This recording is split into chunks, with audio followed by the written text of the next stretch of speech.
यादव वो सबके बेटा वो सबके भाई गोड़ छुके गोड़ लगत तनी सबके प्रणाम करत तनी। एगो हमार गाना आज रिलीज भइल बा सोनी म्यूजिक इंडिया पर, जो उनकी मेन चैनल बा सोनी म्यूजिक के। तो जितना प्यार वो दे सकत तनी और बड़ा अच्छा वीडियो बा ऊपर,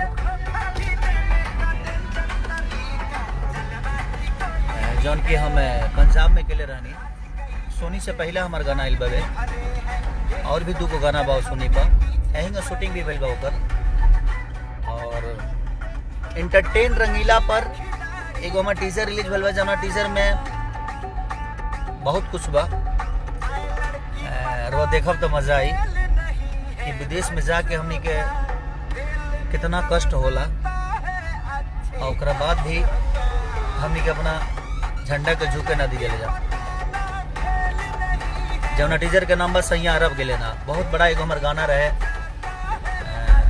केकरा खती करब हो जी अबकी के परब सैया अरब गेले ना, जौना के रोल बहुत प्यार दिल रहनी।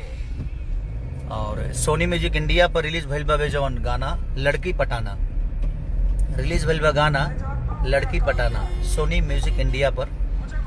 तो ढेर सारा प्यार दी। और टीजर भइल बा एंटरटेन रंगीला पर सैया अरब गेले ना, तो ढेर सारा प्यार दी और जल्दी से वगैरह के ट्रेंडिंग में लेके आई।